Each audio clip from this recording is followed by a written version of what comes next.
Assalamualaikum warahmatullahi wabarakatuh. Bertemu lagi dengan saya, Mr. Mukhlison. This is my second video about passive voice. Ini adalah passive voice part 2 yang kedua. Dan ini adalah kelanjutan dari video saya yang pertama tentang passive voice. Anak-anak, kita kali ini akan membahas kelanjutan dari yang kemarin yang hanya only one tense, hanya satu tenses saja, yaitu simple present. Nah, sekarang di pertemuan kali ini, di video kali ini ada 6 points, ada 6 poin yang akan kita bahas. Ada present continuous, present perfect, simple past, past continuous, past perfect, and model auxiliary. Baik anak-anak, banyak sekali, maka perlu saya jelaskan di sini agak cepat saja adalah present kalau videonya panjang itu akan in passive voice dalam bentuk untuk memahami satu-satu. Baik, nah, saya punya satu contoh di sini yaitu penjelasan yang Sarah pertama di video ini present. Namun sebelum itu perlu saya review present continuous itu apa? Present continuous itu adalah ketika kita membicarakan sesuatu yang sedang terjadi saat ini, right now, sekarang. Jadi saat ini sedang terjadi, maka kita harus menggunakan present continuous. Kalau di kalimat active itu berarti subject plus be atau to be, karena bentuknya present maka to be-nya ya is, am, dan are. Ada 3, is, am, are. Terus diikuti dengan verb ing. Itu kalimat aktifnya. Bagaimana dengan passive voice? Itu maka is atau are atau to be itu diikuti dengan being, harus ada being-nya, dan diikuti dengan verb 3. Bukan verb ing lagi, tapi verb 3. Oke, saya punya satu contoh. Sarah is writing the letter. Sarah is writing. Nah, karena Sarah itu satu orang, maka harus menggunakan is, kemudian diikuti ing, verb ing, yaitu write menjadi writing. Menulis apa? The letter, surat. Sarah sedang menulis surat. Baik, Sarah di sini sebagai apa? Sarah di sini sebagai subjek. Kemudian ada is writing sebagai kata kerjanya. Kemudian ada the letter sebagai objeknya yang nantinya akan dikenai pekerjaan. Seperti yang kemarin, it is like what I have said before, like what I have explained before, bahwa letter yang di sini sebagai objek akan berubah menjadi subjek ketika di kalimat pasif. Dan the letter ini jumlahnya ada berapa? Nah, ini harus diperhatikan karena kita pakai to be. Berarti berpengaruh sekali kepada to be yang akan kita pakai. Apakah pakai is, apakah pakai are. Karena the letter ini cuma satu, maka dia to be-nya harus menggunakan is, bukan are, karena letternya cuma satu. Kemudian is ini setelah is, karena rumusnya harus pakai being, maka is harus pakai being. Kemudian being apa? Being written. Oleh siapa? Oleh Sarah. Berarti menjadi maknanya the letter is being written by Sarah. Maknanya surat ini ditulis oleh, sedang ditulis oleh Sarah. Kapan? Now, sekarang. Di sini sebenarnya ada now-nya. The letter is being written by Sarah now. Itu untuk present continuous. Mudah sekali, tinggal membolak-balikkan saja. Oke. Nah, ini Sarah menjadi objek. Saya punya contoh berikutnya. Ya. Oke, saya punya kalimat aktif. Mr. Arif is teaching the students now. Mr. Arif sedang teaching. Dari kata teach, mengajar. Mengajar siapa? The students now, siswa-siswa sekarang. Berarti Mr. Arif sebagai apa? Subjek, is teaching sebagai kata kerjanya, and the student sebagai objek. Kalau kita rubah ke pasif, jika kita rubah ke pasif bagaimana? Yang pertama apa? Ya objeknya ini, the students menjadi subjek. The students. The students ini ada berapa? Ada berapa the students-nya? Banyak kan, ada S di sini. Ini ada S, berarti jamak. Plural ya. Jamak ini berarti to be-nya pakai is apa are? Pakai apa? Pakai are. Are apa? Karena ini bentuknya sekarang sedang terjadi. Are apa? Being taught. Verb 3-nya dari teach adalah taught. Di depannya ada being. Berarti the students are being taught. Siswa-siswa sedang diajar. Diajar oleh siapa? By Mr. Arif. Kapan? Now, sekarang. Berarti sekarang ini sedang terjadi. Mudah kan? Untuk present continuous. Berarti for the conclusion, kesimpulannya apa? 1. The first one is atau to be is ini harus is used digunakan when the subject is singular, ketika subjeknya adalah tunggal. Subjek baik subjek aktif maupun subjek pasif. Jadi is itu pasti subjeknya tunggal. Ini Mr. Arif ini satu orang berarti pakai is. The students ini jamak berarti pakai are. Kemudian are is used when the subject is plural. Jadi ketika subjeknya jamak, maka jamak itu lebih dari satu, more than one. It can be two, it can be three, dan seterusnya. Harus menggunakan are, baik aktif maupun pasif. Yang terakhir, kesimpulannya berarti benar bahwa rumus, the formula for present continuous in passive voice adalah is atau are atau to be, istilah lainnya, diikuti dengan being, diikuti dengan verb 3. Pasti passive voice itu verb 3. Anak-anak, kita ke yang kedua, yaitu adalah present perfect. Present perfect ini apa? Yaitu suatu peristiwa yang terjadi sebelumnya dan masih terjadi saat dibicarakan. Jadi present perfect ini sudah terjadi sebelumnya dan masih terjadi dan mungkin akan terjadi. Saya punya contoh kalimat yang mudah di sini. Present perfect di kalimat aktif yaitu Sarah has written the letter for 2 hours. Sarah itu telah menulis surat selama 2 jam. Jadi 2 jam sebelum saya ngomong ini, sebelum saya berbicara ini, dia sedang menulis. Dan sekarang masih menulis, belum selesai. Karena present itu terjadinya sekarang. Nah, rumusnya kalau aktif ya, subjek has atau have diikuti dengan verb 3. Oke, kalau di kalimat pasif has atau have diikuti been diikuti verb 3. Kita mulai. Sarah has written the letter for 2 hours. Sarah sebagai apa? Subjek. Has written, has diikuti verb 3. Karena kenapa pakai has? Kenapa pakai has? Karena Sarah itu tunggal, maka harus pakai has. Bukan pakai have. Kalau have itu subjeknya harus jamak. Has written telah menulis, the letter sebagai objek selama kapan? Selama 2 jam. For 2 hours. Selama 2 jam dan masih menulis sampai sekarang.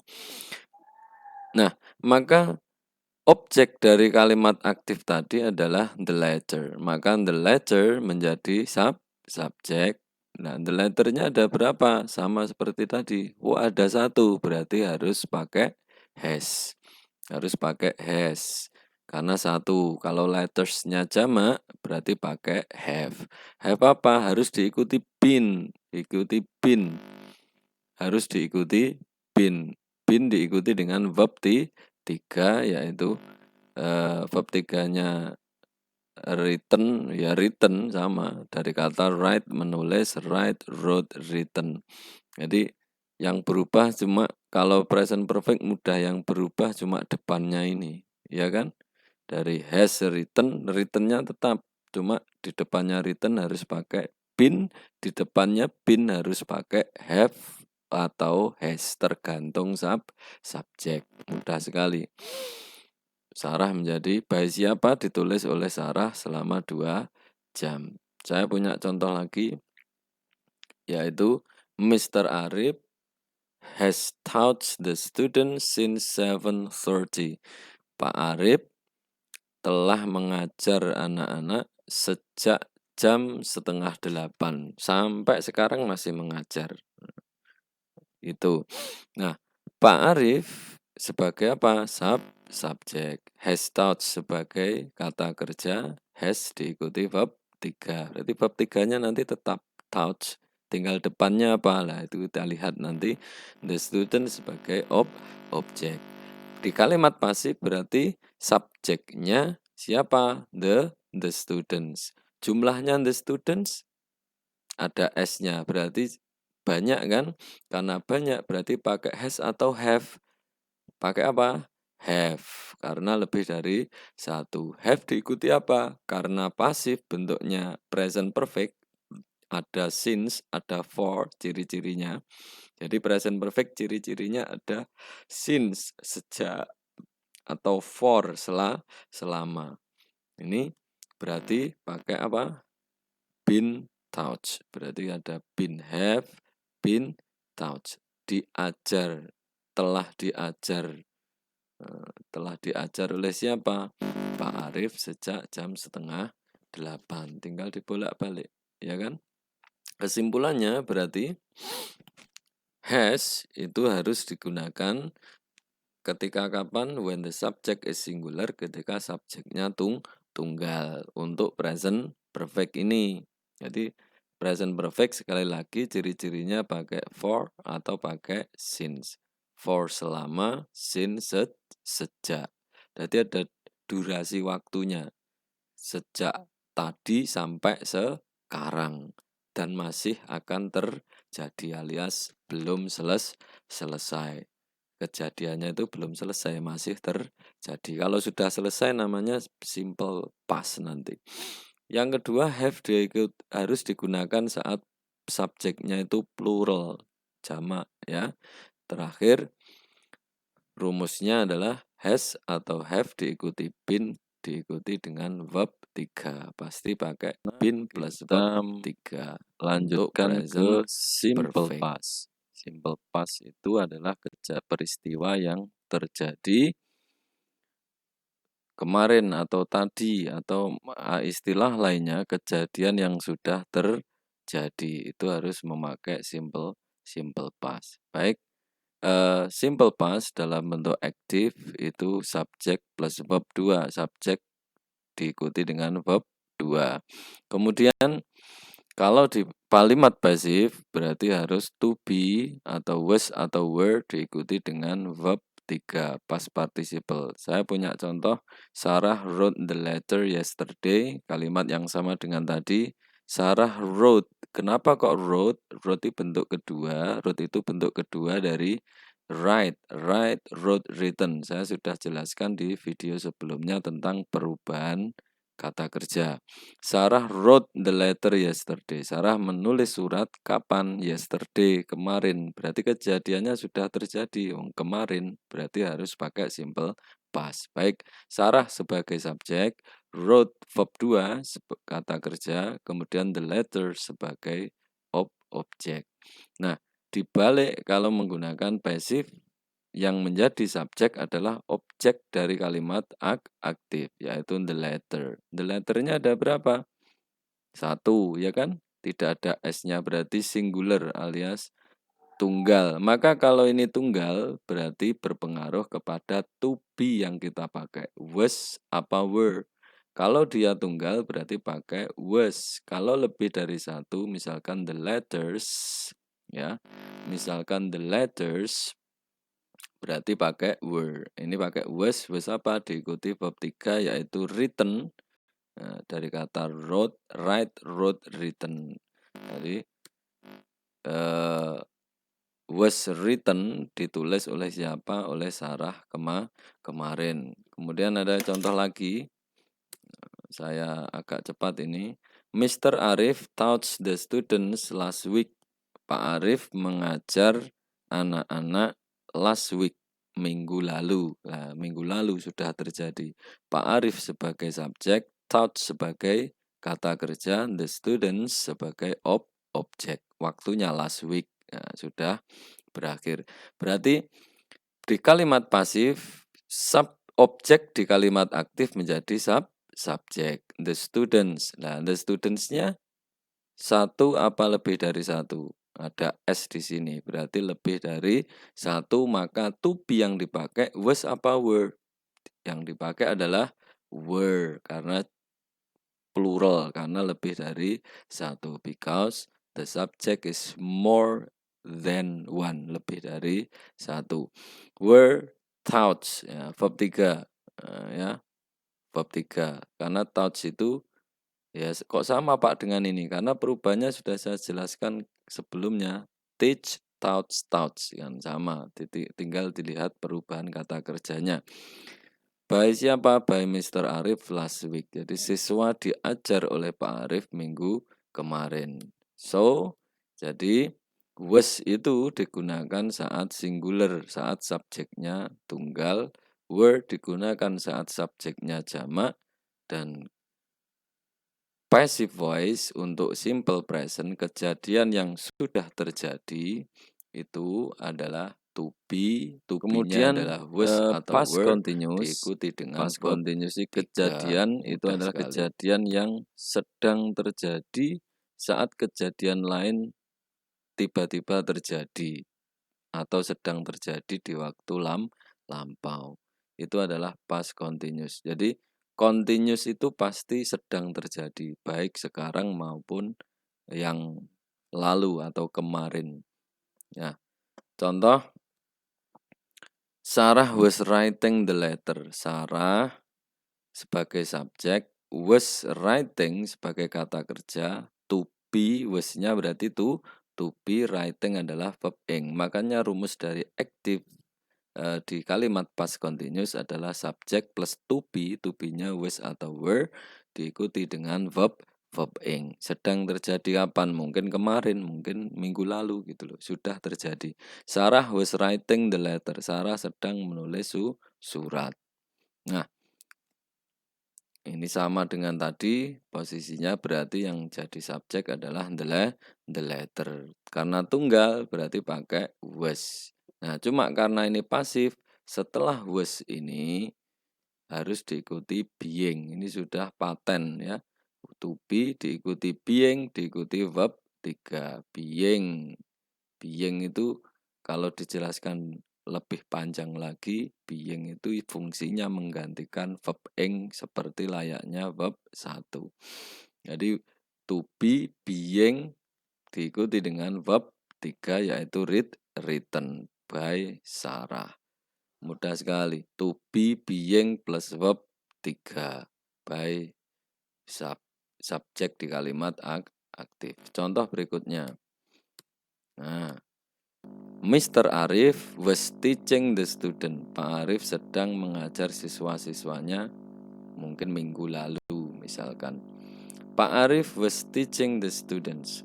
Pak Arif sebagai subjek, was teaching sebagai past continuous verb-nya, to be plus verb ing, kemudian the students. Dijadikan kalimat pasif dibalik seperti tadi, the students. The students-nya jamak, berarti to be-nya pakai were. Karena ini continuous, sedang terjadi di waktu lampau, berarti diikuti dengan being, diikuti dengan touch alias verb 3 by Mr. Arif sebagai objek. Jadi kesimpulannya sama seperti tadi, was diikuti, sekarang kita ke past perfect were diikuti alias past subjeknya yang perfect itu seperti present perfect, cuma kejadiannya kesimpulannya bahwa lampau. past continuous was Kejadiannya atau were lampau. diikuti Past being perfectnya diikuti verb lampau. Kejadian 3. terjadi di waktu lampau. Contoh, di kalimat aktif ada subjek plus had plus verb 3. Sarah had written the letter. Sarah telah menulis surat. Ketika sesuatu itu sedang terjadi. Kalau dipanjangkan semacam itu. Sarah had written the letter when her sister knock the door. Misalkan Sarah telah menulis surat ketika adiknya mengetuk pintu misalkan. Nah, ketika diketuk pintu dia sudah selesai nulisnya. Maksudnya itu kejadiannya tapi lampau. Ini agak panjang kalau dijelaskan. Baik, Sarah had written the letter. Sarah sebagai subjek, had written, had pasti kalau aktif di kalimat past perfect, had diikuti dengan verb 3. Subjeknya apapun pakai had itu kalau past perfect. Had harus diikuti verb 3. The letter sebagai objek, dibalik the letter, kemudian had, ya, ini subjek apapun pakai had. Setelah had harus pakai been, ini harus pakai been passive voice-nya diikuti verb 3. Surat telah ditulis oleh Sarah, tapi kejadiannya sudah terjadi. Contoh berikutnya, Mr. Arif had taught the student. Pak Arif had taught, telah mengajar anak-anak. Nah, karena ciri-cirinya had taught ini, maka dijadikan pasif the students had, subjeknya apapun tetap pakai had been taught by Mr. Arif. Had been diikuti verb 3. Kalau aktif had verb 3. Kalau pasif had been verb 3. Jadi had diikuti untuk semua subjek di tenses ini, di kalimat past perfect ini semuanya ya pakai had. Nah, rumusnya had been plus verb 3. Baik, bagian terakhir, the last points of this video is about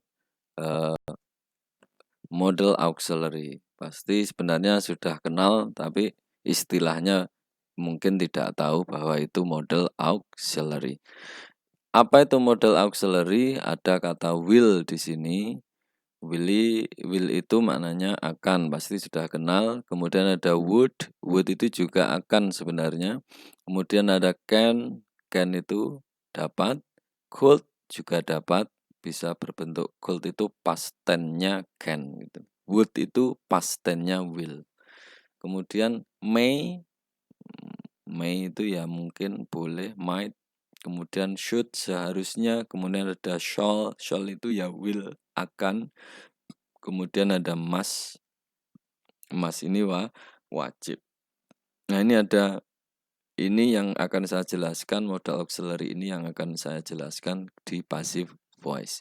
Nah, semua kata modal auxiliary ini, kalau ada kalimat kok ada will, would, can, could, may, might, should, shall, dan must ini, dia pasti kalimat yang menggunakan modal auxiliary. Maka di kalimat aktif, seluruh kata ini are followed by verb 1 in active sentences. Jadi harus diikuti dengan verb 1.